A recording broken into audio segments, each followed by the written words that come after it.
এক বুজুর্গের দরবারে সাক্ষাৎ করতে গেছে একটা লোক, তার একটা চোখে ফুল ফোড়া, চোখে ফুল ফোড়া একটা আছে না, চোখের মধ্যে সাদা দাগ হয় চোখের পুতুলির মধ্যে, যে কারণে এই চোখে আর দেখে না, একটা সাদা দাগ পড়ে, যেটা চোখের ফুল পরা বলে, বুঝেন আপনারা? বুজুর্গের দরবারে গেছে একটা লোক, তার চোখে ফুল ফোড়া। দারোয়ানকে বলল, আমি সাহেবের সাথে দেখা করতে আসি। তোমার নাম কি? তোমার বাড়ি কোথায়? অত্তমুখানে। তোমার নাম কি? বললো, আমার নাম আব্দুল্লাহ। আব্দুল্লাহ নামের প্রথম অক্ষর কিন্তু আইন। আব্দুল্লাহ নামের প্রথম অক্ষর আইন। লোকটা গিয়ে বাড়ির ভিতরে বড় সাহেবকে বলল, অমুক দেশের একটা লোক আসে আপনার সাথে দেখা করার জন্য। উনি জিজ্ঞাসা করলেন, তার নাম কি? তার নাম গাবদুল্লাহ। উনি আশ্চর্য হয়ে বললেন, গাবদুল্লাহ কিভাবে মানুষের নাম হয়? কই তো আগে জিজ্ঞাসা করে গাবদুল্লাহ নাম হইল কই? ঢুকছে, সাবে জিজ্ঞাসা করে, তোমার নাম কি? কয়, আমার নাম আব্দুল্লাহ। খাদিম রে জিজ্ঞাসা করলো, দারোয়ান রে জিজ্ঞাসা, এই তুই কইলে তোর তার নাম গাবদুল্লাহ, সেদি কয় তার নাম আব্দুল্লাহ, তুই আব্দুল্লাহ রে গাবদুল্লাহ বানাইলে কেমনে? কয়, লিয়ান্না ফি আইনিহি নুক্তাতান, লিয়ান্না ফি আইনিহি নুক্তাতান, তার আইনের মধ্যে নোক্তা আছে। আইন শব্দের রেকর্ড তো চোখ, তার চৌকের মধ্যে একটা ফুটা আছে, আর এই আইনের মধ্যে ফুটা দিলেই গাই নয়।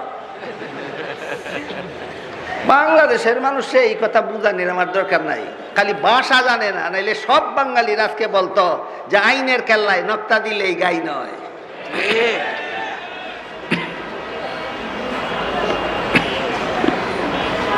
ফেরাউনের আইনে এখন নক্তা দেওয়ার সময় এসে 30 বছর 40 বছর যাবৎ এই বংশের ছেলেদেরকে হত্যা করে ফেলার জন্য এখন লেবার খাটাবার জন্য কোনো যুবক পুরুষ পাওয়া যায় না। সমস্যা সমাধান করে দেই, আইন সংশোধন করলো, নূতন আইন জারি করলো। আগের আইন বোঝা গেল সফল না বিফল? মানুষের মন গড়া আইনের ফসল এটাই, বিফল বিফল মন গড়া আইনের ফসল বিফল। কাজে আইন এখন সংশোধন করার দরকার আছে। আজকে থেকে আইন করলাম নতুন আইন, আগেরটা বাতিল। এখন থেকে এই বংশে 1 বছর পর্যন্ত যে ছেলেরা জন্ম হবে এদেরকে রেখে দেওয়া হবে লেবার বানাবার জন্য, আর 2য় বছর যে সমস্ত ছেলেরা জন্ম হবে এদেরকে হত্যা করে ফেলা হবে নবী না হওয়ার জন্য। খুব ভেরি সাকসেসফুল ল, খুব সফল একটা আইন এখন পাওয়া গেল। কি বলেন? এখন নবী হওয়ার সম্ভাবনা 100 ভাগ নাই, না 50-50, না 50-50, বুঝেন না? 50-50।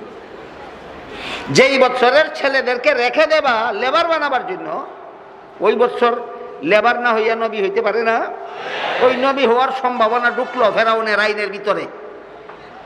কিন্তু আল্লাহ সিদ্ধান্ত নিলেন, তুই যেই বছরের ছেলেদেরকে হত্যা করার আইন করছস, এই বছর একজন নবী জন্ম দিয়া পাঠাবো, আর যেই বছরের ছেলেকে লেবার বানাবার আইন করছস ওই বছর আরেকজন নবী জন্ম দিয়ে পাঠাবো।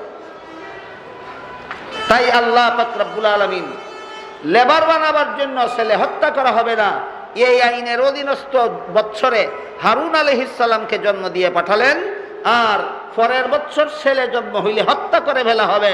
এই বছর হারুন আলাইহিস সালামের মায়ের গর্ভে মুসা আলাইহিস সালামকে জন্ম দিয়ে পাঠালেন। সুবহানাল্লাহ।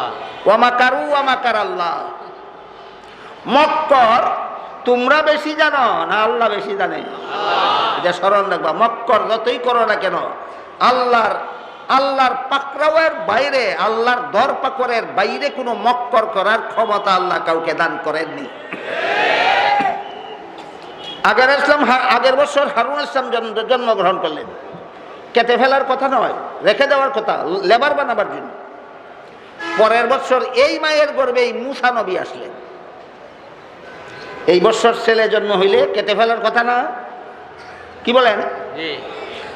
মুসা ইসলামের গর্ভবতী মা এই চিন্তায় আহার নিদ্রা বন্ধ হয়ে গেল যে আমার গর্ভের সন্তান যদি ছেলে হয় তাহলে তো ফেরাউনের জল্লাদ বাহিনী আমার কুল থেকে খেড়ে নিয়ে কেটে ফেলবে, কিভাবে বরদাস্ত করবে? যদি ছেলে হয় আমার গর্ভের সন্তানটা, তাহলে ফেরাউনের জল্লাদ বাহিনী আমার কুল থেকে কাইরা নিয়ে কাটতে ফেলাইব আমার চোখের সামনে, আমি সহ্য করব কিভাবে? এই চিন্তায় সারা রাত ঘুম হয় না, সারাদিন দানা পানি চলে না। কি আশঙ্কায়? যদি ছেলে হয়। কি আশঙ্কায়? আল্লাহ মুসা আলাইহিস সালামের মাকে বলে দিলেন, যদি ছেলে হয় তা কাটতে ফেলাইব। এই চিন্তায় তোমার খানা পিনা বন্ধ।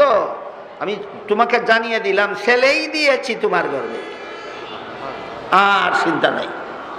চিন্তা বাড়ছে। আগে তো চিন্তা ছিল সম্ভাবনার উপর, এখন গ্যারান্টি। আল্লাহ বলেন ছেলেই দিছি।